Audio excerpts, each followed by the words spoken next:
ہر subject کے اندر نا 3 قسم کی فکر بن جاتی ہے.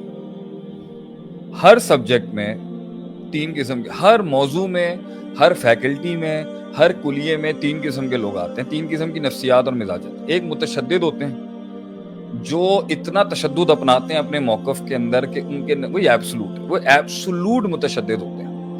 ایک وہ ہوتے ہیں جو ایبسولوٹ متساہل ہو جاتے ہیں, ہر چیز میں انہوں نے جو ہے نا آسانی اور نرمی کے نام کے اوپر کمپرومائز کرنا. اور ایک متوسط ہوتے ہیں. تو متساہل, متشدد, متوسط طبقہ وہ ہوتا ہے جو وسطی ہوتا ہے, جو بیچ کا ہوتا ہے.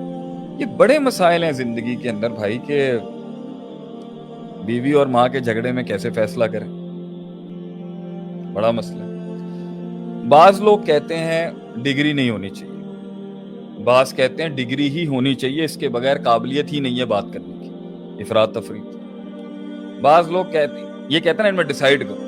میں مطلب علم بھی ضروری ہے, تجربہ بھی ضروری ہے. تجربہ بغیر علم کے پیش کیا جائے گا تو بہت ہی عجیب بد تہذیب لگے گا, اور علم بغیر تجربے کے پیش کیا جائے گا تو وہ بہت ان پروفیشنل لگے گا. وہاں پہ پتہ چل رہا ہوگا کہ کاغذی باتیں, اس کا حقیقت سے کوئی لینا دینا نہیں. یہ افراط تفریط کھڑی ہوتی ہے.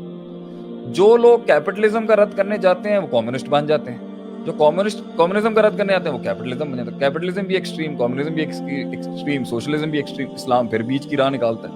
نہ ٹوٹلی گلا گھونٹ دیتا ہے عوام کا, نہ ٹوٹل جو ہے اس کو اتنا کیپیسیٹیٹ کر دیتا ہے کہ وہ جو چاہے اپنی مرضی سے کر لے. یہ زندگی کا سارا فلسفہ. ابن قیم کی ایک کتاب ہے رحمہ اللہ علیہ کی, مدارج السالکین, اس میں بڑا لکھا ہے انہوں نے اس کو. ایک بندہ تقدیر کے اوپر گیا, اس نے اللہ کی تقدیر ہی رد کر دیا, دوسرے نے کہہ دیا انسان خود اپنی تقدیر لکھ لیتا ہے. پھر افراط تفریط. ہر موضوع, ہر فیکلٹی میں آپ کو یہ افراط تفریط ہی مل رہی ہوتی ہے, جس کی وجہ سے سسٹمز برباد ہوتے ہیں, سسٹم تباہ. علم ہے ہی اس چیز کا نام کہ بھائی ایک پارٹی کہتی ہے بھائی ریسورسز مت دیکھو اور قدم لگا کود جاؤ, ایک پارٹی کہتی ہے پوری میتھمیٹکس کرو پھر ریسورسز دیکھو پھر لگاؤ. یہ افراط تفریط. ہر جگہ نیوٹرالٹی ہی بچاتی ہے, ہر جگہ یہی چیز بچا رہی ہوتی ہے کہ بھائی بیچ میں رہ کے دونوں موقف کو سبجیکٹیولی دیکھا جاتا ہے. ایبسولوٹ نیچر کو سامنے رکھ کے اس کی سبجیکٹیوٹی میں دیکھا جاتا ہے کہ یہاں ایبسولوٹ ہوگا اور یہاں تھوڑا ہلکا رکھا جائے گا.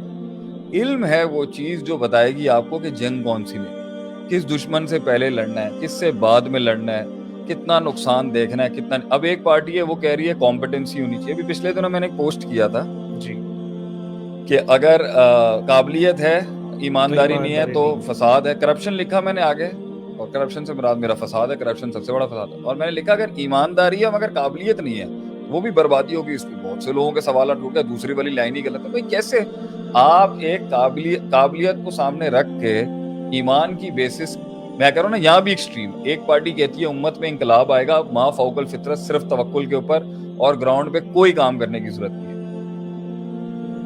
اور ایک پارٹی کہتی ہے گراؤنڈ پہ اتنی میتھمیٹکس کرنی ہے, اتنی میتھمیٹکس کرنی ہے کہ جب تک برابری نہیں ہو جائے گی تب تک مقابلے بازی نہیں کریں گے, نہ جنگ کریں گے, نہ کسی فیلڈ میں قدم رکھیں گے جب تک کہ وسائل پورے نہیں ہو جائیں گے.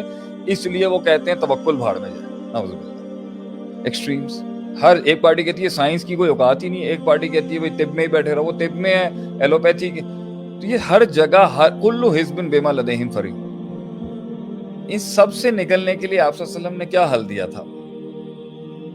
فلولا نفر من کل فرقۃ منہم طائفہ.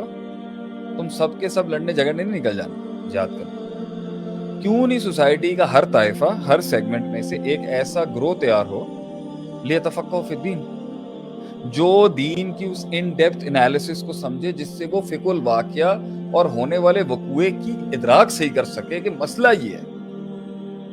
اب آپ دیکھیں,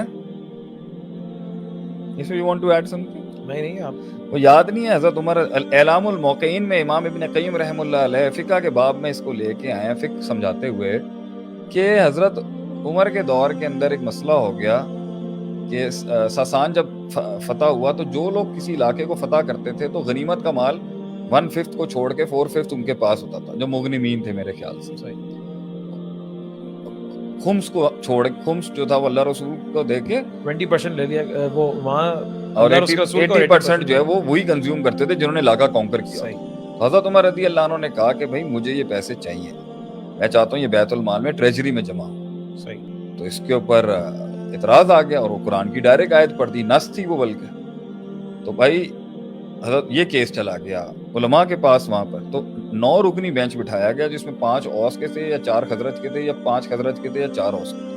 اور حضرت عمر نے اپنا کیس پٹ اپ کیا کہ بھائی میری جو بارڈر پوسٹ ہیں اس کے اوپر مجھے خطرہ بہت زیادہ ہے، مجھے پیسے بہت زیادہ چاہیے. اور یہ قرآن کا ڈائریکٹ آرڈر آیا ہوا ہے کہ جو بھی کسی علاقے کو فتح کرتا ہے وہاں غنیمت کا مال جو ہے وہ پہلے وہیں ان کا حق ہے 1/5 ٹریجری میں چلا جائے گا اللہ رسول کے نام. میں تو چاہتا ہوں کہ مجھے سارا ملے کیونکہ میری پوسٹوں پہ بارڈر پوسٹ پہ بہت خطرہ ہے. ادھر انہوں نے کہا نا کہ آپ اس جزوی مسئلے کو کسی کلی قاعدہ بھی آپ کے پاس ہے تو پیش کریں کوئی. یہاں تو قرآن کی ڈائریکٹ آیت ہے. ایک اسپیسیفک مسئلے کے اندر ایک میکرو پرنسپل لا کے عام کو خاص، خاص کو عام، انڈیفینٹ کو ڈیفینٹ، ڈیفینٹ کو انڈیفینٹ کرنا، یہ علم استعمال ہوئے اس دور کے مسائل کو سالو کرنے کے لیے. یہ دین اور شریعت پڑھے بغیر تو آ نہیں سکتے. یہاں تو ہر بندہ ہی جو ہے وہ اپنے آپ کو